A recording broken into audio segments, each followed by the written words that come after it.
From cursing at the victims' families, all your race baiting bullshit. You ain't gonna be mayor either, bitch. You ain't gonna be mayor either, bitch. Fucking hoe. to sarcastic slow claps dripping with rage as the courtroom erupts.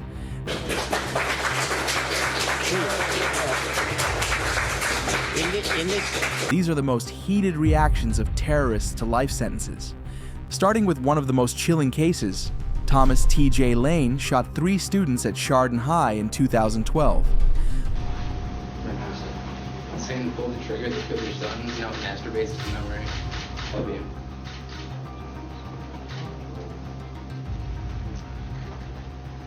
Hard to feel bad for a man like him, who clearly hasn't known a thing about remorse. No wonder he was sentenced to 3 consecutive life terms without parole. Just when you think you've seen the worst, Nicholas Cruz brought a school to its knees in 2018, murdering 17 and wounding 17 more. When these people are upset about specific things that have gone on from that table, like shooting the middle finger up at this court and laughing and joking, Miss McNeil, be quiet. When these people have sat in this courtroom and watched this behavior from that table and they want to say that they're not happy about it, Go ahead, clown, because that orange jumpsuit, yeah, it's your closing act. No reruns, no refunds. Nicholas was sentenced to life without parole, narrowly dodging the death penalty. Even behind bars, Joshua Skolman proved evil doesn't retire. 1 fatal stabbing, 1 injured inmate, and a courtroom meltdown that sealed his fate. You killed somebody that meant a lot. Give a f about you. You laughing. This sir. Coward ass. Oh, look at Mr. Tough Guy twirling like he's gunning for a Grammy. Shame the only track dropping is a life sentence. He went for life without parole. In a twisted twist of fate, a former KKK leader, Frazier Glenn Cross's hate-fueled attack led him down a path to death row.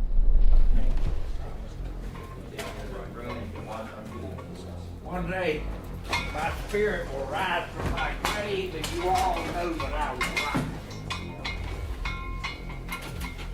I'll hit him. Oh, look at him throwing a tantrum in his little chair, spewing insults like he's the victim here. No wonder he got a lifetime sentence. When vengeance turns into a personal war, Ali Mohammed Brown launched a deadly jihad across 2 states, killing 4 men in acts fueled by hate and extremism. I apologize to those who are close to him and to those who love him and respect him and honor him as an individual person. I appreciate the things that I did, even though it hurt people. I don't regret anything because it made me who I am today. Apologizing without an ounce of remorse? That's not growth. That's just guilt dressed in delusion. Good thing he was sentenced to life without parole, plus 93 years. He turned the streets of New York and New Jersey into a war zone. Ahmad Khan Rahimi planted bombs, injured dozens, and tried to spread terror from behind bars.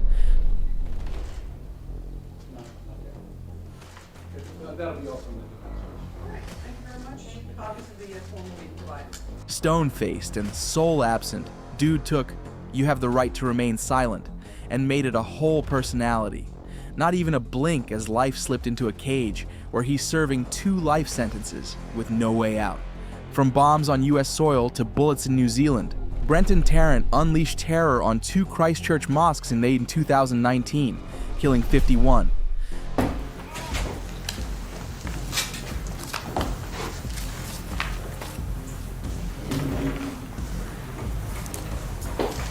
Not a twitch, not a tear, just a blank canvas of cold indifference as the weight of lives and shattered bodies bounced off him like air. Tarrant is now serving life without parole. Following the Christchurch massacre, another manifesto-fueled rampage, Peyton Gendron gunned down 10 black victims in a Buffalo supermarket in 2022.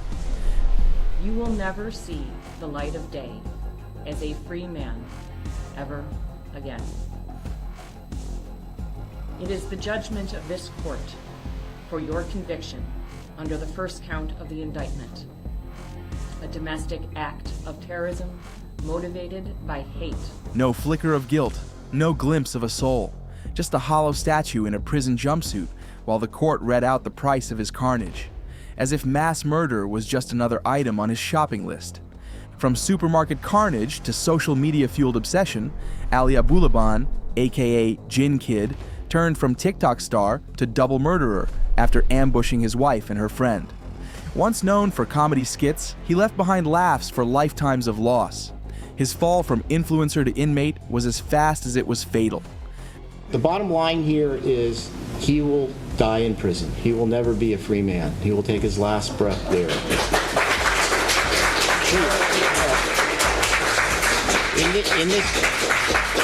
Nothing screams, "I've lost all control," like slow clapping your own downfall while throwing verbal tantrums.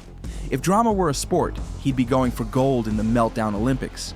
He was handed 2 life sentences plus 50 years. From one predator to another, Jeremy Christian brought terror to a Portland train with a hate-fueled rampage. His courtroom antics matched the chaos he unleashed. Unapologetic, violent, and defiant to the end. Christian made sure the horror didn't stop at the tracks. Bitch, you ain't gonna be mayor either, bitch. You fucking hoe. You fucking hoe. You fucking up my whole city. George Floyd. George Floyd. I should have killed you, bitch. I should have killed your bitch ass. Everybody knows you're alive. Everybody knows you're alive, huh? His mouth is still running in court like he didn't just sign his own death sentence. Too bad those slurs won't save him from the reality check that's coming for him behind bars. Jeremy was sentenced to 2 consecutive life terms. Just when you thought workplace drama meant stolen lunches and passive-aggressive emails, Martez Abram turned Walmart drama into a deadly ambush, killing 2 managers and a cop. From a write-up at work to writing his fate in blood, Abram's rampage left a stain no HR department could ever clean. It's on the floor going down to this point, isn't it? Yes. And that's you shooting him, right? Yes. Okay, proceed. Stop it. Okay, look at the screen, sir. Yes. That's you shooting him? Yes. Can you admit that you shot him in cold blood? Yes. Proceed. Suddenly, the footage is too much to handle? Oh, now he wants to play the haunted by my actions card, covering his eyes like regret showed up fashionably late. Too bad the jury wasn't buying that performance and sentenced him to death. After a series of tragic and senseless killings, some perpetrators seem determined to outdo their predecessors in infamy. Ethan Crumbley's deadly Oxford High School attack landed him a life sentence, while his parents faced prison for their inaction. In a chilling twist, all 3 became symbols of accountability. Ethan for the horror he unleashed, and his parents for the warning signs they ignored. A family bound not by blood, but by blame. I could not stop myself, but I am the one who led to why we are here today. Because I really am sorry for what I've done, for what I've taken of them. I cannot give it back, but I can try my best in the future to help other people, and that is what I will do. Oh, what a heartfelt apology, said with all the emotion of a wet cardboard box. Sure, you'll be good, just like you've been good before, right? Life sentence seems more fitting than a timeout. Next up, James Holmes, whose horrific shooting at an Aurora theater left a community shattered. Despite pleading insanity, the jury didn't buy it. Holmes now spends his days in solitary, far from the spotlight he once stole in blood. I want to make it clear that it is the court's intention that the defendant never set foot in free society again. The intention of my sentences is that he spend every single day of the rest of his life in prison, and that he be imprisoned without the possibility of parole. Ah yes, the classic stone-cold statue routine. Because apparently, life without parole plus that many years just doesn't move the soul anymore. Guess some folks are too deep in denial, thinking whether multiple life sentences without parole was the best option for him or not. Then came Anders Behring Breivik, a man who turned an island of teenagers into a war zone and left a capital city in ruins. For the murder of 77 people, he received Norway's harshest punishment. 21 years, extendable for life if he remains a threat, and by all accounts, he still is. Even behind bars, Breivik has repeatedly tried to use the courts as a stage for his extremist views, showing no remorse for the lives he destroyed.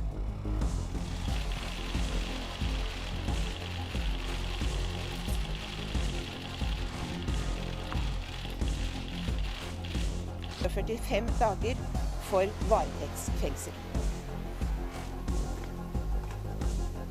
Marches in like he owns the place, throws up history's worst greeting, and grins when the gavel drops. Guess delusion really is a full-time job.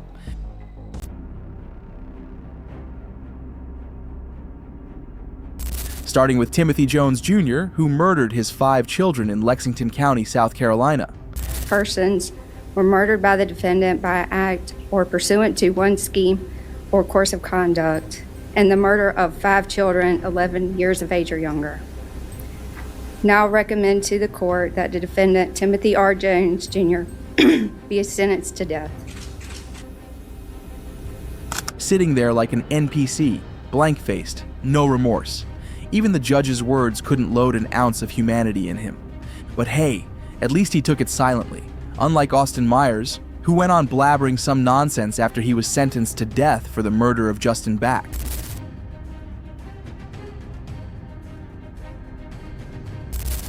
If you choose for me to die, it's only going to cause more pain and suffering for another family.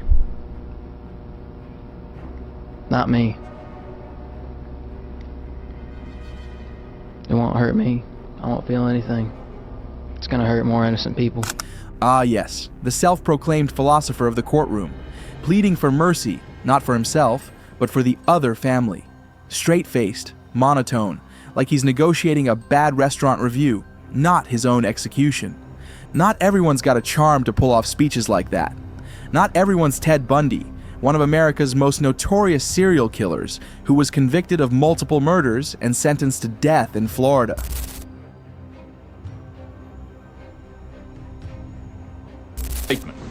I'm not asking for mercy, for I find it somewhat absurd to ask for mercy for something I did not do.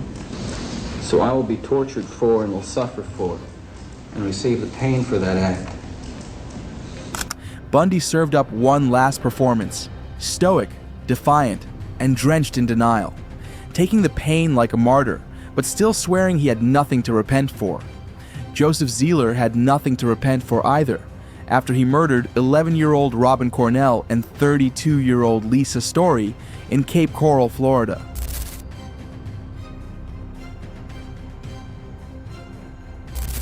The court concludes that under the laws of the state of Florida, the defendant has forfeited his right to live. Accordingly, it is ordered and adjudged that the defendant, Joseph Adam Zeeler, is hereby sentenced to death for the murder of Robin Cornell and the murder of Lisa Story. Staring down a death sentence like he just got assigned jury duty. Zero remorse, zero reaction. Cold enough to make the Reaper uncomfortable. And talking about cold responses, we have Sean Finnegan's response to his death sentence for the kidnapping, rape, and murder of Jennifer Paxton.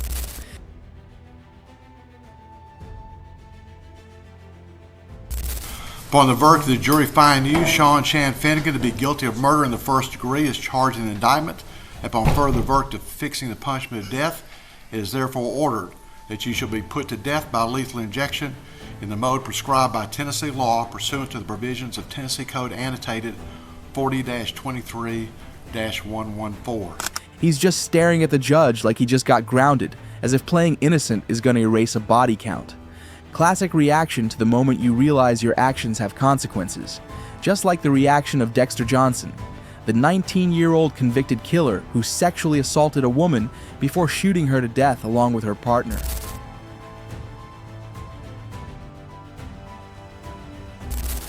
Dexter Darnell Johnson, the jury has found you guilty of capital murder. In accordance with the laws of the state of Texas, this court hereby assesses your punishment of death.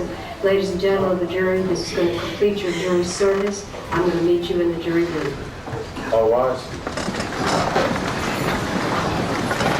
He probably felt scared, hopeless, and powerless, just like the people he murdered. Perfect form of justice served. But sometimes, even death sentences are not enough for some criminals. Criminals like Granville Ritchie, who was convicted of the sexual assault and murder of 9-year-old Felicia Williams in Florida.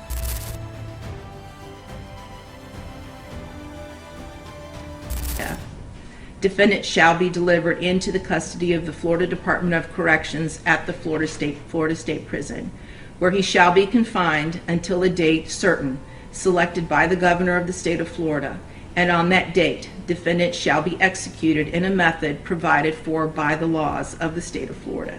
Standing there like he is waiting for a bus, not his execution date. No flinch, no regret. Just the empty gaze of a man who lost his humanity long before he lost his freedom. Thomas E. Nuff Jr. was convicted of the murders of John Mann and Regina Capobianco in Parma Heights, Ohio.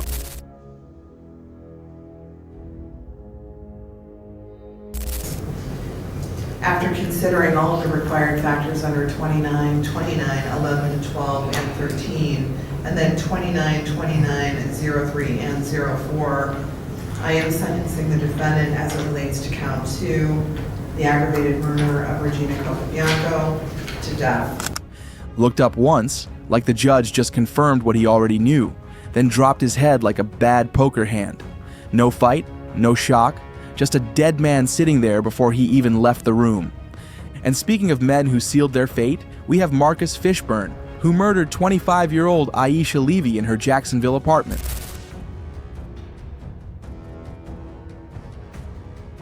This court finds that death is the appropriate penalty for the defendant, given the highly egregious nature of this crime. So, Mr. Fishburne, you have not only forfeited your right to live among us, but under the laws of the state of Florida, you have forfeited your right to life. The judge dropped the hammer, and he stood there like a mannequin at a crime scene exhibit. No fear, no fight, just a hollow shell soaking in the inevitable. But some criminals don't wait for Judgment Day. They bring it to others. Weeks after his release, Nico Jenkins killed 4 people in Omaha, claiming he followed orders from Apophis, an ancient Egyptian deity.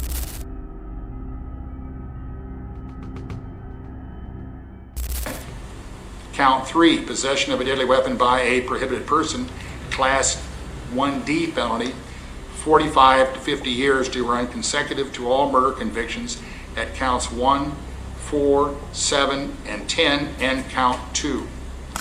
All that ink, the cold stare, the tough guy act, and yet he's perched on the edge of his seat like a kid waiting for recess to be over. Hardest looking kindergartner in the courtroom. And talking about acting tough, we have Wade Wilson, sentenced to death for the murders of Christine Melton and Diane Ruiz. Wilson strangled both women in Cape Coral.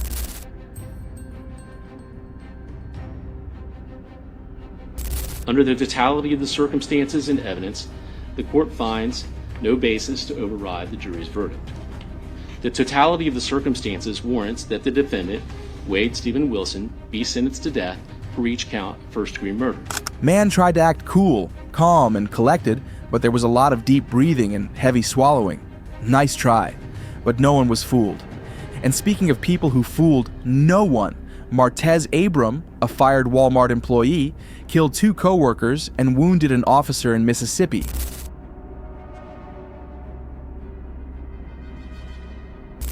Stop it. Look at the screen, sir. Yes.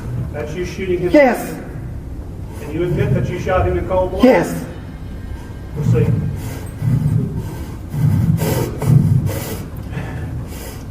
And then stop. You shot him again, didn't you? Yes. While he's on the floor. Suddenly, the big bad shooter turns into a soap opera extra, groaning, grimacing, acting like the footage is physically painful to watch. Funny how tough guys fall apart when the rewind button exposes exactly who they are. Markeith Lloyd learned that the hard way. Sentenced to death for the murder of Orlando police lieutenant Deborah Clayton, he tried every trick in the book to dodge his fate.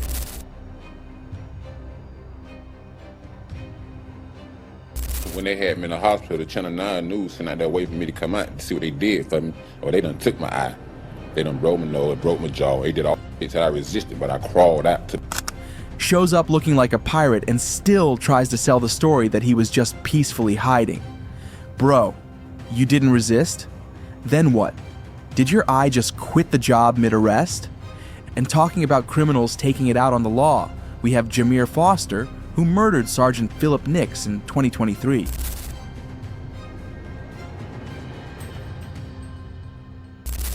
You're also charged with first-degree murder that carries the maximum sentence of the death penalty or life in prison without the possibility of parole.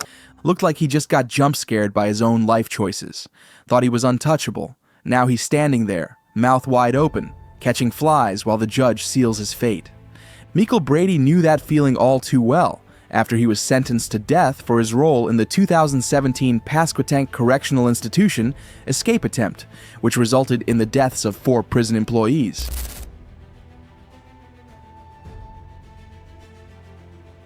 And sir, you don't believe you're crazy, do you? No, I don't think I'm crazy, no. And you do know the difference between right and wrong? Yes.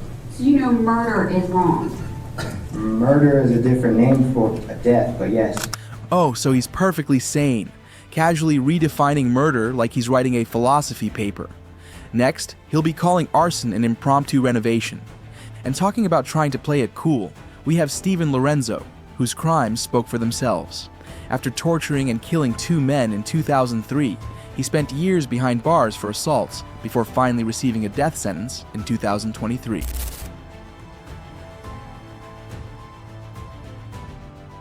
Up this process so I don't have to wait 15 years because I got better things to do in my time. The sooner that I get euthanized, as far as I'm concerned, the faster I can get, the sooner I can get, fetch myself a new body and come back again, a fresh body. That's how I look at it, because that's how it is. That's how it's spiritual work. We're eternal beings. Ah yes, the spiritual loophole, acting like the death penalty is just a quick respawn. Man thinks he's a main character in a generic isekai. Mark Wilson Jr. murdered brothers Robert and Tate Baker in 2020, for which he was sentenced to death.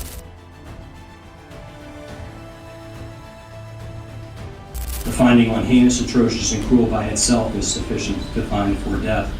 The court finds that in the aggregate, the 4 factors are sufficient to impose a sentence of death, and that the defendant is eligible for a death sentence on this count. The court has independently analyzed each of the mitigating circumstances and found many to be proven.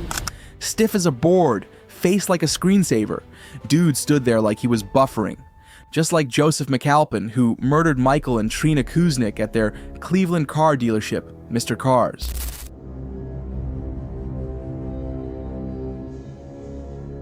Seven, 8, 11, 12, 21, 23, 24, and 26 will in fact be served consecutive to each other, and this is necessary to properly protect the public from any future crimes that the defendant might commit and are proportionate to the seriousness of the offense. And finally, the court does observe. Sitting there like he's waiting for his coffee order, completely unbothered. Bro just got his expiration date and acted like it was a parking ticket. Similar was the case with Lonnie Franklin Jr., the grim sleeper, who was convicted of 10 murders in Los Angeles from 1985 to 2007.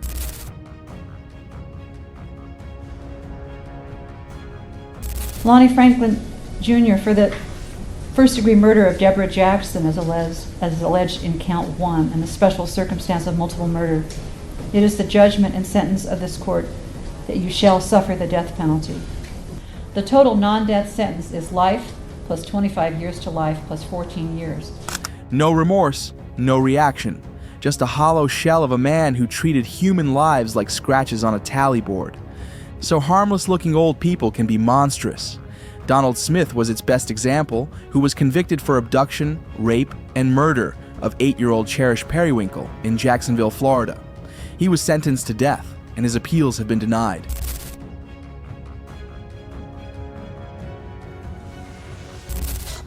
Reviewing the aggravating factors that we unanimously found to be proven beyond a reasonable doubt in Section A above, we, the jury, also unanimously find that the aggravating factors are sufficient to warrant a possible sentence of death, and they have marked yes. Sat through the whole thing like it was just another Tuesday, then hit the judge with the most casual shrug imaginable. But hey, at least he wasn't making lame excuses like Frazier Glenn Cross Jr., a white supremacist who was convicted and sentenced to death for the 2014 murders of 3 individuals at Jewish sites in Overland Park, Kansas.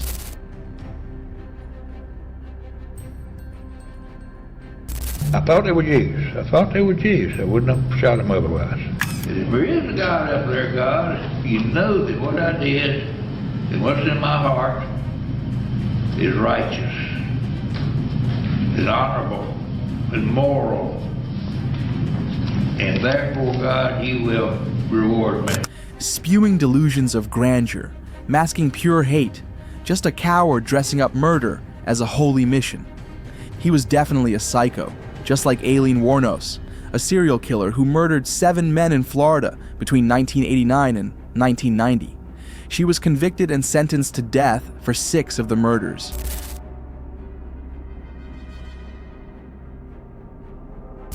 Right in the ass. Okay, I'll appoint the public defender's office to handle the appeal. There's one other thing that I want to say that I think needs to be said. I know I was raped. You weren't nothing but a bunch of stuff. Therefore, these proceedings are now Putting concluded. somebody who was raped to death. Motherfucker. From fake remorse to full villain mode in seconds, apology was just the opening act.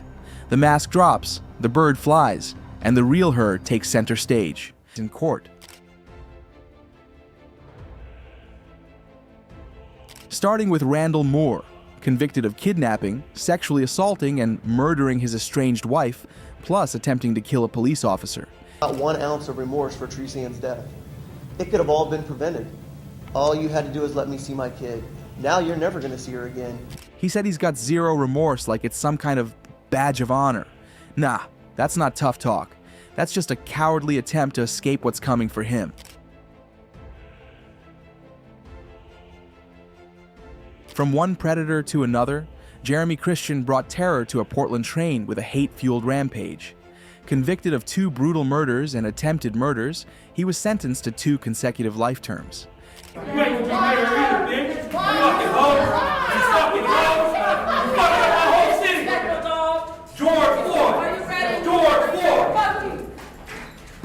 I should have killed you, bitch. I should have killed your bitch ass. Everybody knows you're alive. Everybody knows you're alive, huh? Rules for me, bitch. His mouth is still running in court like he didn't just sign his own death sentence. Too bad those slurs won't save him from the reality check that's coming for him behind bars. While Jeremy Christian's crimes shook a community, Rodriguez's dark history took a disturbing turn from child abuse to an on-duty assault. Older she'll start asking questions. Then tell her the truth. Tell her the truth. Tell her the truth. Tell her everything was supposed to be. Tell her the whole truth. Don't lie to her. Tell her the whole truth. Tell her the whole truth. Let's go. The whole truth. The audacity is strong with this one. Guess he's trying to prove he's as vile with his words as he was with his actions. If you think that's disturbing, we have Kamiya, convicted for the brutal murder of her boyfriend, Marcel Hill. She's now serving a life sentence. You're gonna shut your mouth or I'm gonna have some duct tape put on it. Well, he attacked me. We'll wait here for a moment till we can get her quiet. You gutted him like a fish in that apartment too. You were relentless. You stabbed, you stabbed, you stabbed, you stabbed, you stabbed until he was dead. I agree with the family. I hope you die in prison as well. Ah yes, nothing says remorse like rolling your eyes and cracking jokes in court. Really nailing that I'm so sorry vibe. No wonder the judge went all out on her. You know, if this was a death penalty state, you'd be getting the chair.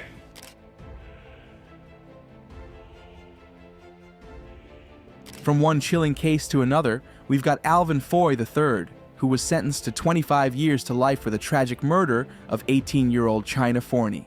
You came and ate dinner with us, you went out with us multiple times, so we would expect it better from you. And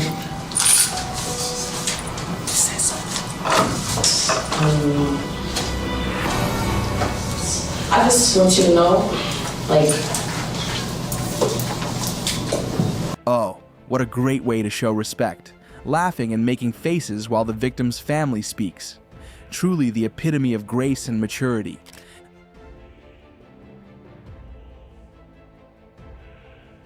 This cold indifference is nothing compared to the harrowing violence of Keith Allen Ferguson, who killed his wife and father-in-law in cold blood.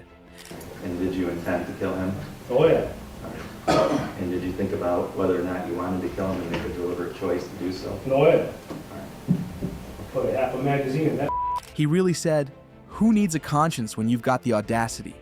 Proudly admitting to murder like it's a badge of honor. Someone give this guy a medal for worst timing and zero remorse.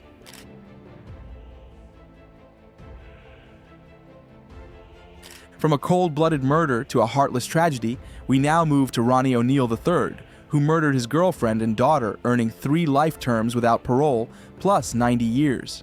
I am not sorry for something I didn't do, and I am not sorry for the things I did do. Ah yes, the classic no remorse, no regret approach. Because why show any humanity when you can be a cold-hearted monster instead?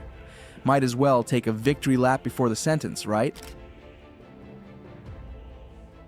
Following a chilling series of heinous crimes, we now move to another Donta Wright, who was sentenced to life in prison for a series of brutal crimes, including rape and murder. Your actions have led you to a prison cell, but have also created an empty cell that I live in every day.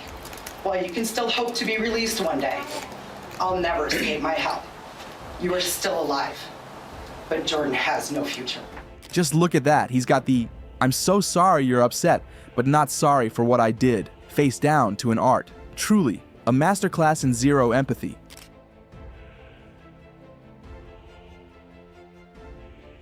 From chilling cases to one that stunned a nation, Thomas T.J. Lane shot 3 students at Chardon High in 2012.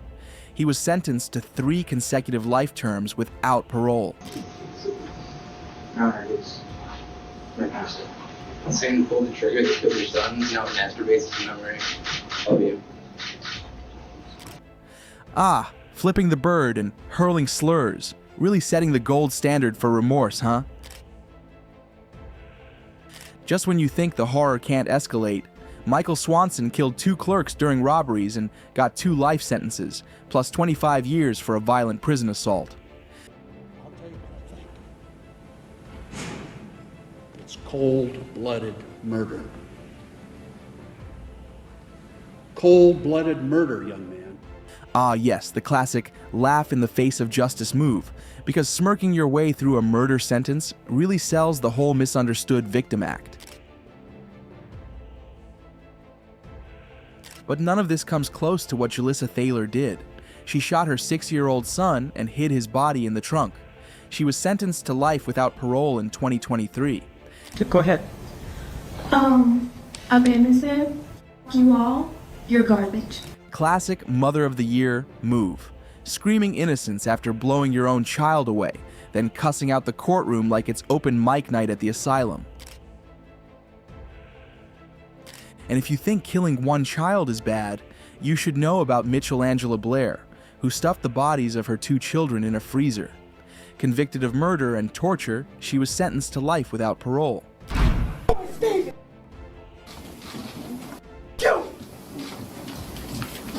Everybody want to know? Yes, I did kill her.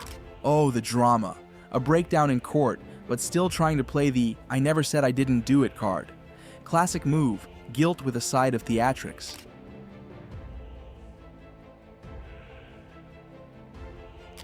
But none of this comes close to Leon Montgomery, who killed his 5-month-old son and got 30 years for manslaughter. His courtroom outburst showed zero remorse. Minister, the Commonwealth. Okay, you're in contempt again. You've already been held in. You're in contempt again. What y'all doing here is wrong to people. And that'll be 6 months to serve when you finish serving. In this 6 months, I got 30 years. Everybody here. Control yourself. I'm going to remove you from the court. Oh, look at him. Proud of his crimes like he's collecting trophies. No remorse, just a front row seat to his own downfall. Keep that energy. It'll be your last performance.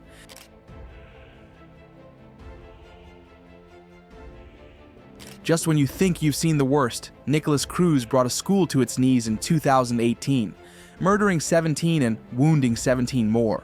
He pleaded guilty and was sentenced to life without parole, narrowly dodging the death penalty. People are upset about specific things that have gone on from that table, like shooting the middle finger up at this court and laughing and joking. Miss McNeil, be quiet. When these people have sat in this courtroom and watched this behavior from that table, and they want to say that they're not happy about it, what is the problem? The ultimate courtroom comedy duo, Killer and Counsel, starring in Justice, never heard of her. Laugh it up now, buddy, because orange jumpsuits don't come with encore performances.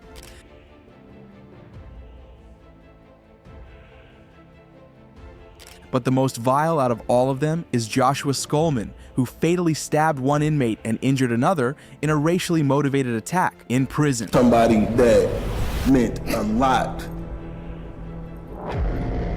Give a f about you. You laughing. It's just sir. Coward ass. You listen to me. Oh, look at Mr. Tough Guy spinning away like he's auditioning for The Voice. Too bad the only thing he's about to hear is the sound of justice slamming down, and it ain't a compliment. From cell block chaos to courtroom delusions, Michael L. Gaines took his rage out on detention officers. His attempts to fight the system fell flat, and his sentence stood firm. You gotta scream at me. You gonna raise your voice at me? Oh my God. You raise your voice to me, I raise my voice to you. You just in a row. I appreciate Mr. Gaines making my point for me. You punk. Very well received. Maggot mother. And I don't think I have to take insults from I know. You. Because when life lands you in a courtroom to bear consequences, why not spice it up with a public meltdown and a verbal self-sabotage? Oscar-worthy performance, making sure he never has to see daylight again. From a failed meltdown to pure nightmare, we have Bryce Rhodes, who killed a man, then brutally stabbed and burned 2 teens he thought snitched. He was sentenced to life without parole. My right to speak what I need to speak on. I don't know if y'all got some type of sexual relationship going on or what y'all got going on, but I'm definitely gonna speak my mind. Detective Detelli, I have no sexual relationship. Now I'm talking about you and a prosecutor over there, sir. You denied all my motions. Every motion I filed, you didn't deny it. I'm pretty sure I've denied the vast every motion I majority filed. of motions that have ever been Are you some type of racist? Or you got some type of sexual relationship going on? Which one is it? Or are you just wrong in everything that you've made a motion for? Ah yes, the classic everyone's corrupt but me defense, served with a side of delusion and a full-course meal of zero accountability. Bold move for someone auditioning for a lifetime residency behind bars.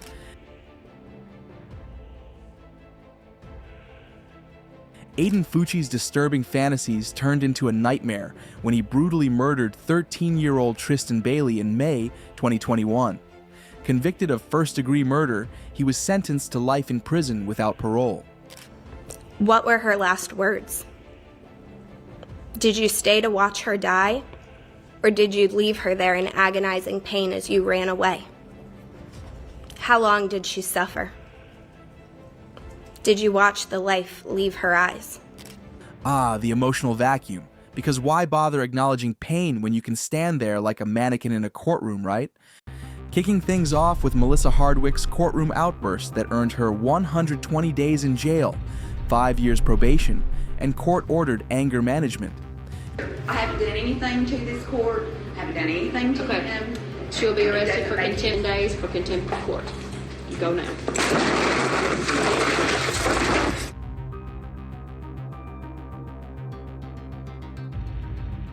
Because when life gives you consequences, why not double down with a full-blown courtroom audition for most unhinged human alive?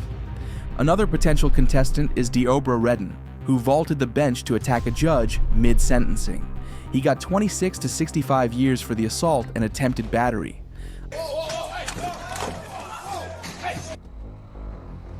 Ah yes, the classic Oscar-worthy remorse, followed by a WWE finale.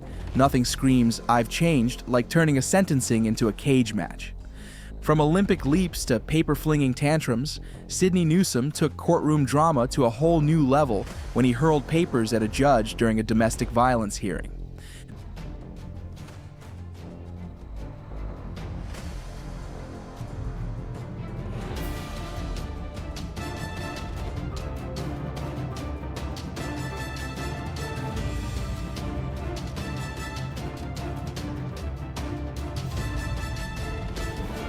Because when your defense is weak, you might as well throw paper like it's going to rewrite your sentence.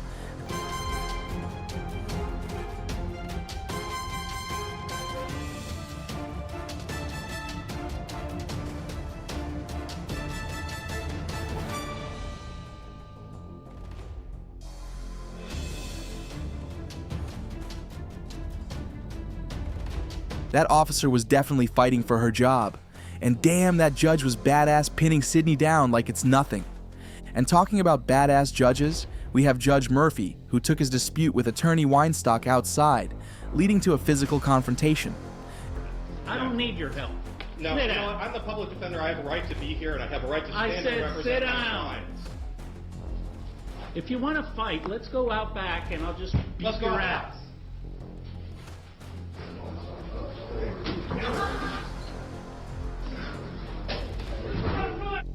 These two took "argue your case" a little too literally.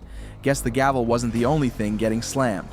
From a judge's fist fight to a courtroom outburst, June Carson threw a book bag at Judge Cassidy and punched a public defender. He was charged with assault and sentenced to prison.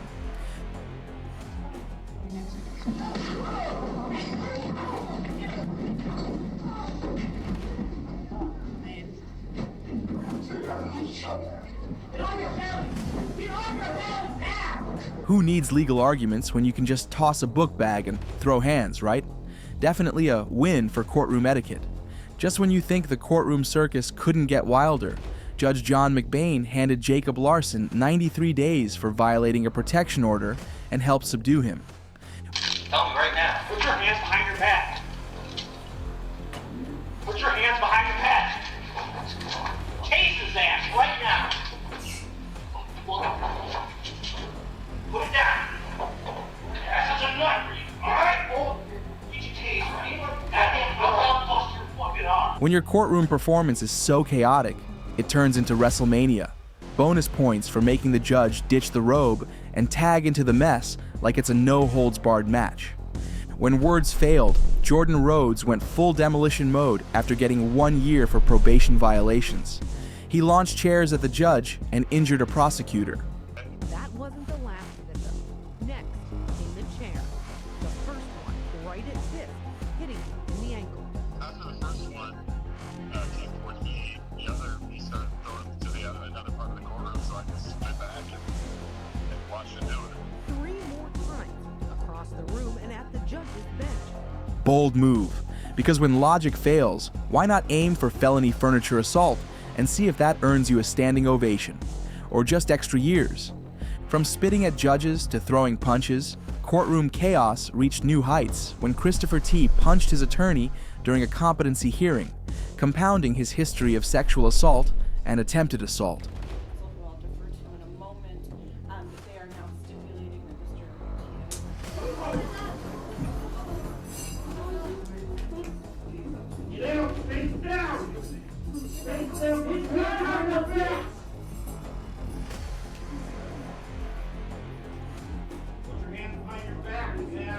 Well, guess he figured if he was going down, he might as well take his attorney down with him.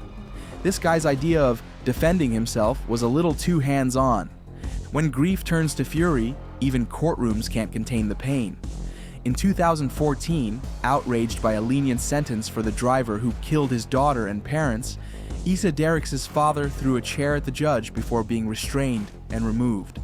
The sentence, just community service, felt like a slap in the face after such a devastating loss.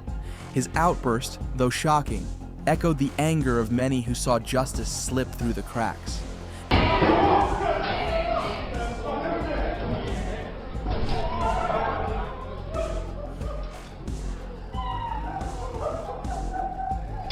When the court handed out hugs instead of justice, Dad took matters into his own hands and threw the only thing heavier than the sentence, a chair.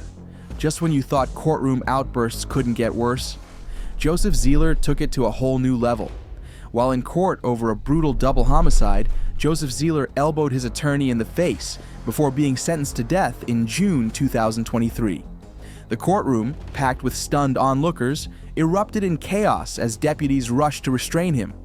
It was a final twisted performance from a man already condemned by decades of brutality.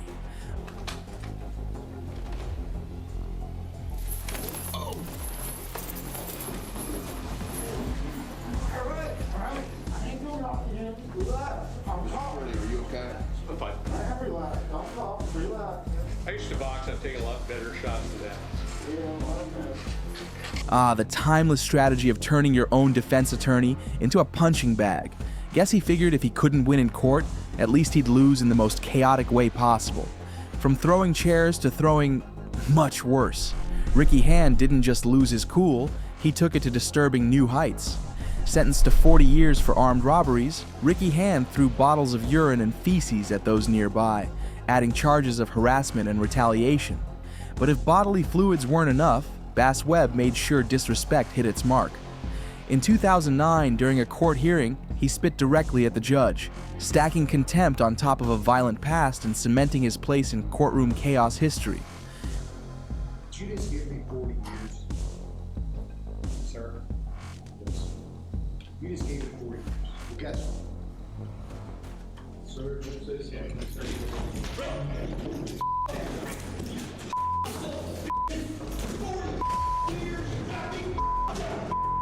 Well, that's one way to leave your mark on the courtroom. Talk about a stinky farewell. Guess he thought the sentence was crap, so he returned the favor.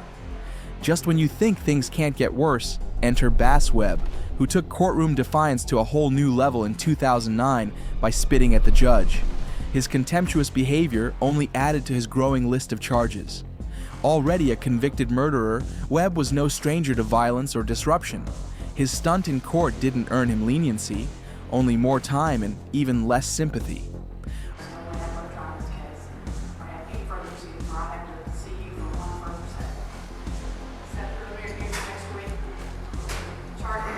The action clearly takes the judge by surprise. After initially dismissing Webb, the judge makes Webb stand and watch as she wipes the spit from her face. Then Dixon tells him she's seen enough. Police say Webb is the man behind the wheel in this. Oh, classy move. Nothing says, "I respect the court," like launching saliva at the judge. Guess he couldn't handle being kicked out, so he made sure to leave a lasting impression. Literally.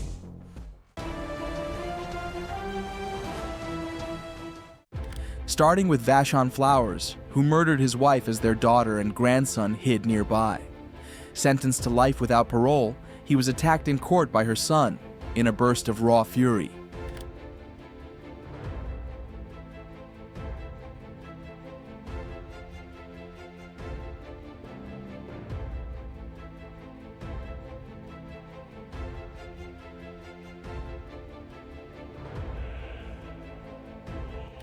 When heartbreak turns ballistic, he didn't just leap over that bench, he launched years of grief, fury, and love straight at the man who ripped his world apart.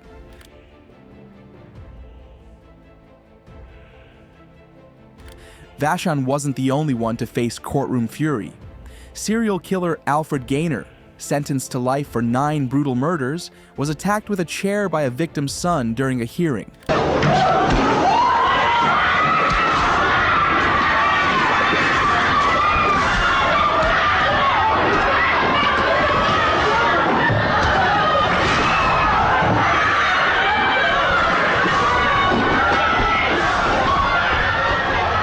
Oh, he turned that courtroom into WrestleMania while his lawyer begged for plush pillows. Bruh, read the room, your client just hit rage quit in real life.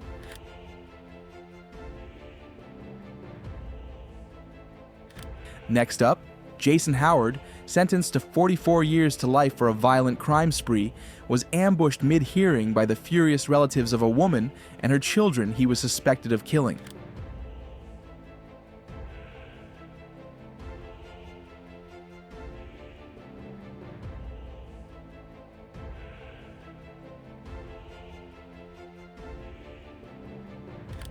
Courtroom turned into a cage match. First came the warm-up act, then the main event. Let's just say the defendant didn't leave with just legal scars.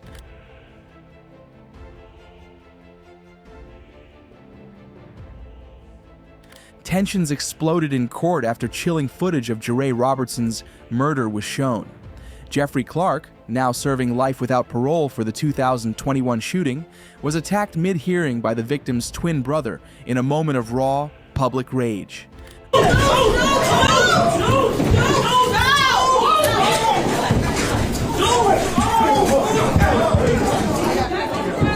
The moment justice took a back seat, and it turned into a street fight, brother versus butcher, fists flying, fury unleashed, and not even shackles could hold back the storm. And if you think that's explosive, here's 15-year-old James Gonzalez, who was handed just 1 year for killing Matthew Hall. The victim's family stormed across the room, unleashing fury on him in a scene that quickly went viral.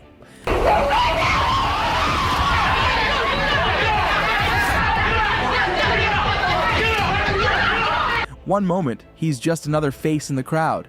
Next thing you know, it's a full-on takedown straight out of a revenge thriller. Whatever calm was in that courtroom, gone.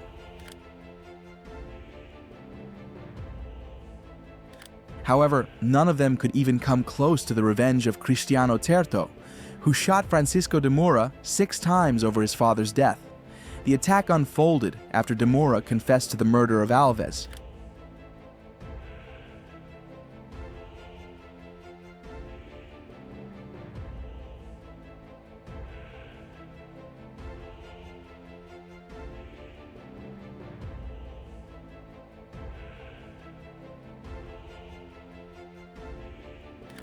Courtroom turned war zone in seconds.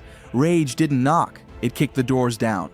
Bullets flew, chaos erupted, and by the end of it, vengeance had the last word. And the loudest impact.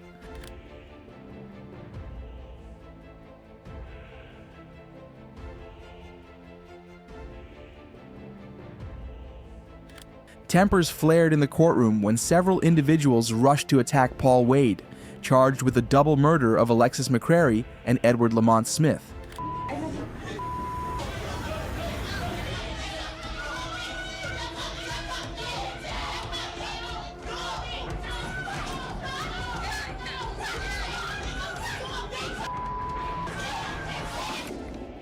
What looked like the end credits quickly turned into a surprise sequel. Rage unscripted, chaos unrehearsed, and a full-speed chase powered by years of pain.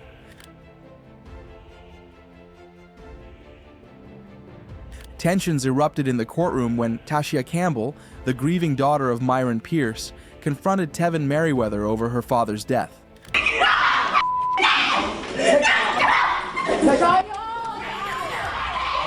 One moment she's holding it together, the next, pure emotional detonation. That defense speech lit the match, and she came flying like vengeance in human form. The courtroom order never stood a chance.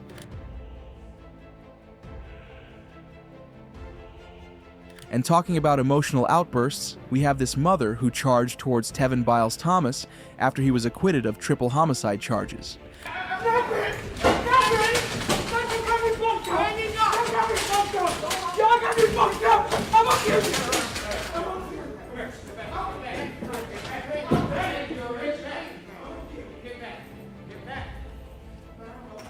The gavel dropped, the cuffs came off, and so did the gloves.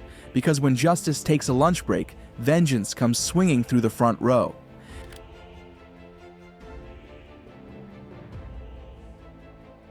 And talking about tensions at peak, we have Peyton Gendron, the gunman behind the racially charged Buffalo Supermarket massacre. Sentenced to 11 life terms plus 90 years, his hollow apology only fueled outrage in the room.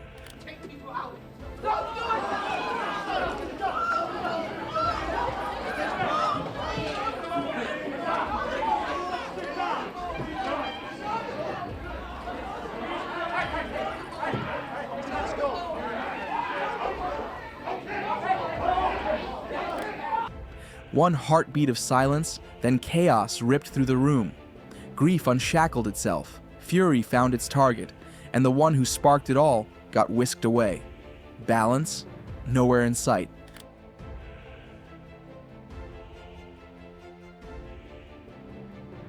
When Michael Madison was sentenced to death for his horrific crimes, the courtroom erupted in fury. Van Terry, father of one of Madison's victims, charged at the killer after seeing him smile during his emotional statement.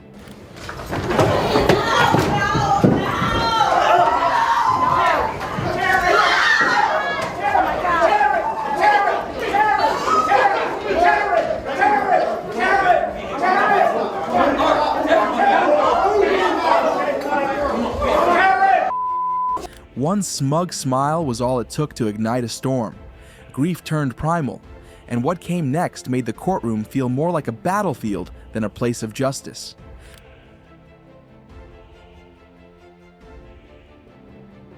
Next up, we have Clifford Thomas, who was sentenced for the brutal death of his girlfriend's 3-year-old daughter, Jamila Smith. Clifford was attacked by Jamila's father in a fit of rage.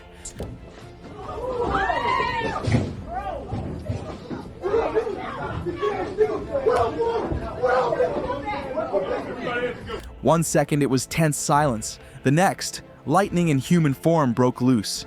A blow landed, chaos erupted, and suddenly the courtroom turned into a battleground where justice met raw vengeance in the blink of an eye.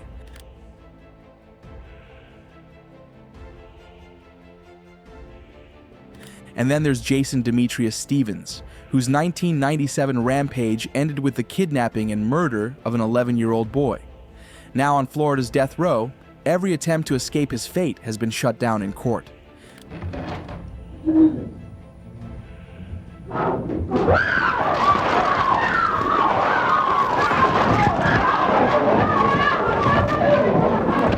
Two men, one mission, grief-fueled vengeance. They didn't wait for justice to speak. Their fists spoke first. And the one who thought he'd seen the worst? He hadn't even opened the first page.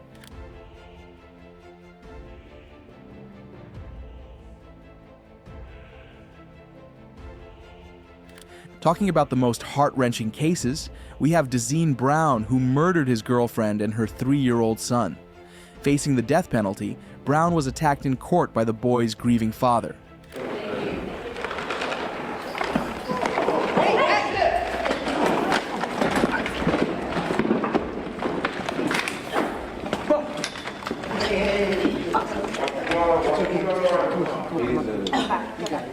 Base, can we get back up in 560 now? Scott? From the shadows of the gallery came a storm in motion. Rage with a name and a reason. Before the killer could blink, justice was throwing hands. Courtroom order didn't stand a chance.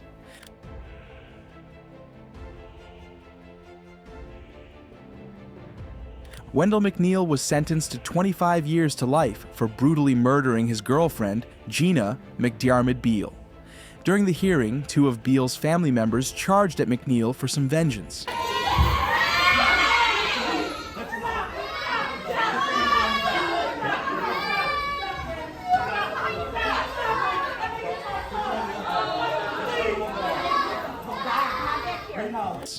One moment he's spitting out regrets. The next, he's dodging fists, because not every "I'm sorry" gets a warm welcome, especially when it's soaked in the blood of an innocent. His apology? Too little, too late. The only thing he earned today was a one-way ticket to pain.